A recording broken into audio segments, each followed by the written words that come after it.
Whoa. I filed my eligible obligation. What are you talking about? What are you talking about? I'm talking about eligible obligation on the USCA. Oh, you talking all that kind of stuff. I'm striking all that. If I hear it again, I'm not going to let you represent yourself. I promise you. Oh, that's enough. I don't want to hear another word.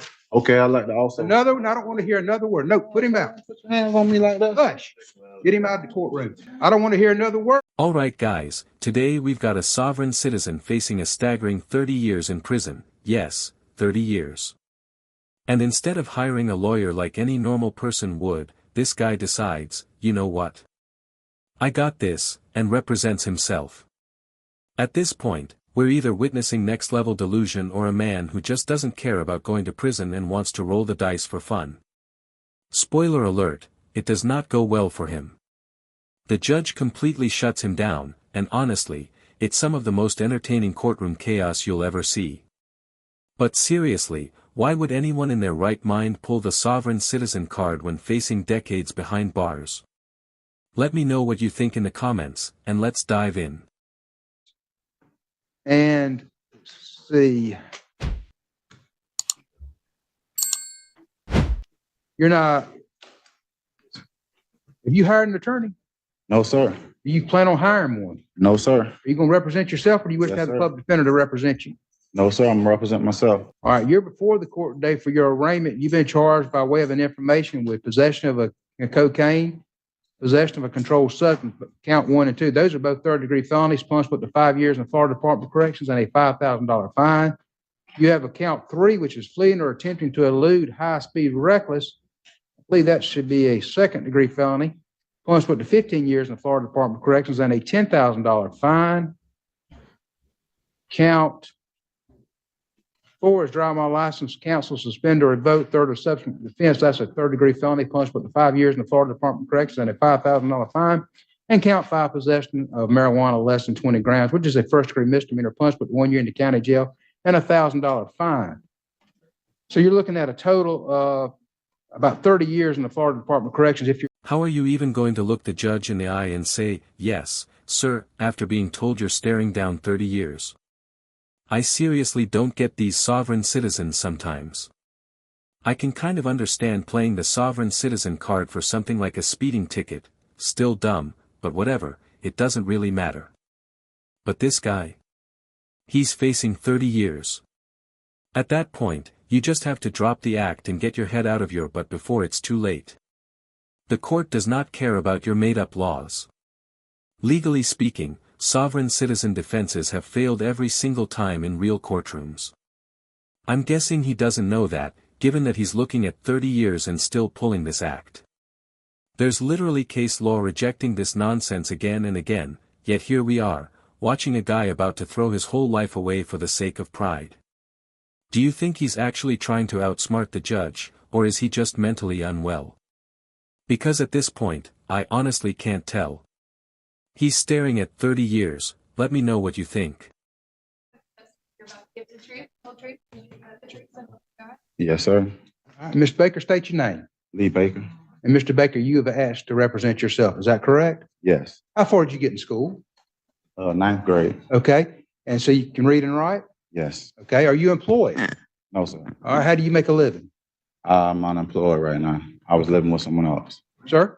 I'm unemployed. I was living with someone else. I just got out of jail about 5 months ago. Okay. Well, what is your trade?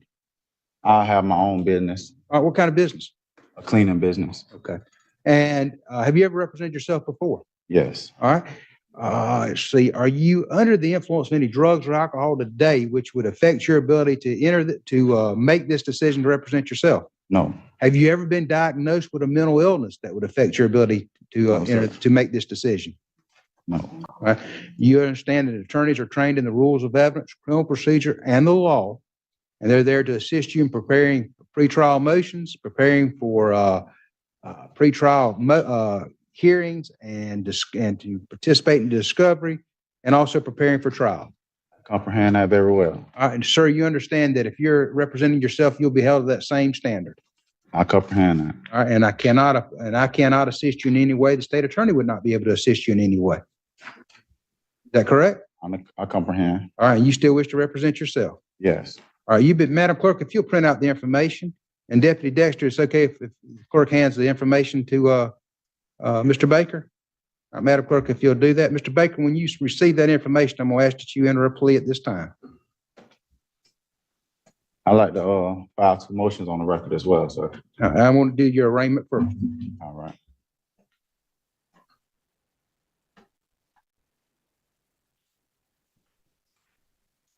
All right, whenever you're ready, you'll let me know and you enter your plea.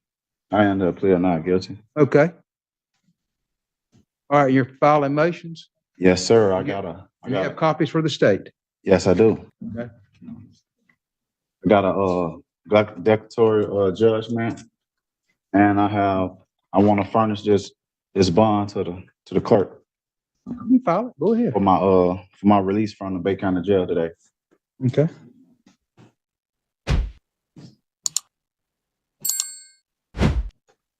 That's declaratory judgment. That's for the clerk only. Now, you're providing a copy of the state, everything you've given the clerk? The bond, I shouldn't have to give the bond. The bond goes straight to the clerk. Anything you file that you want me to consider, you have to provide a copy to the state, sir. As you're representing yourself, you have to know those rules. If you don't, you're going to mess up. That, if you're not providing to the state, I'm not going to consider it. Okay. And the clerk doesn't make any determinations on that. All the clerk determines is whether you're innocent or not. I'm not talking about the bond for the declaratory judgment. I'm talking about the bond for the clerk to release me today. I filed my eligible obligation. What are you talking about? Sir? What are you talking about? I'm talking about eligible obligation on the USCA. Oh, you talking all that kind of stuff. I'm striking all that. And He literally just said USCA, which means he's talking about the United States Code annotated, basically the regular United States Code, but with extra notes and explanations added by legal publishers. But let's be real, this guy probably has zero clue what it actually means.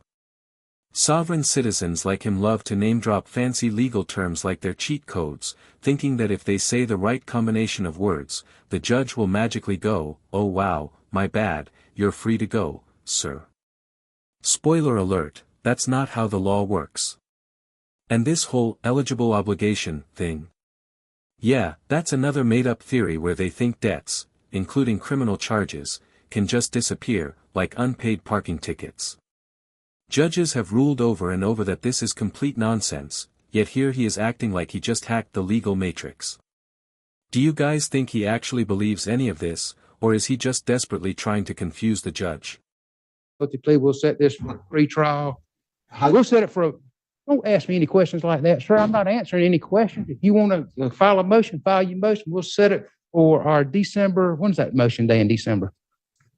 December 19th. December 19th at 9 o'clock. Sir, you may, if you're going to do the sovereign citizen and all that, you may want to consider having the attorney. I'm a private citizen, sir. I'm not a sovereign citizen. I'm a private citizen. Listen to me. If you're going to pursue that, you may want to reconsider representing yourself. No, sir. But I'm not going to pay attention to any of that, and I'm going to strike all that. Okay. So we'll see you December 19th at 9 o'clock. It's no problem. That's enough. I don't want to hear another word. Okay. I'd like to also. I don't want to hear another word. No, put him out. Put your hands on me like that. Hush. Get him out of the courtroom. I don't want to hear another word. I just heard another word, Mr. Baker. Hush. Whoa. Mr. Baker, I'm going to appoint the Office of Public Defender to represent you. I'm going to find that you're not competent to represent yourself at this time. I'm going to reverse my decision. The Office of Public Defender is going to represent him. We'll keep it on that December 19th date. I just did.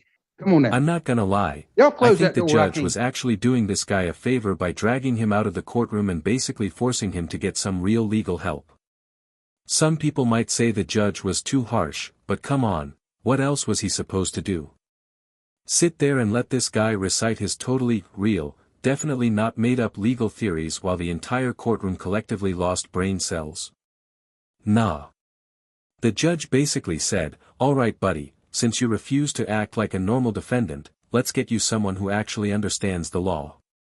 Honestly, we need more judges like this. Just stop entertaining the nonsense, escort these people out, and give them a moment to rethink their brilliant plan to outsmart the legal system.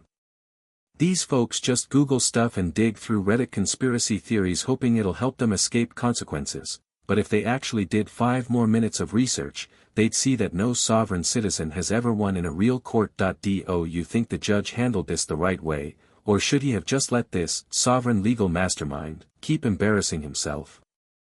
I get it, some might think the judge was too strict, but this guy is facing 30 years. At that point, you have to ask yourself, are you really trying to win your case, or are you just speedrunning straight to prison? If it's the latter, congratulations, this dude is doing a fantastic job. Honestly though, I do respect the judge for even giving him a chance to sit down and reconsider whether he wants to keep playing pretend lawyer. But something tells me this guy is just going to double down even harder. Let me know if you enjoyed this courtroom chaos in the comments. I'm wrapping it up here. Make sure to like and subscribe if you want more content like this. And yeah, a lot of people keep saying the judges in my videos are too strict, but honestly, I just can't see it. These sovereign citizens need a huge wake-up call, and it's exhausting having to explain jurisdiction.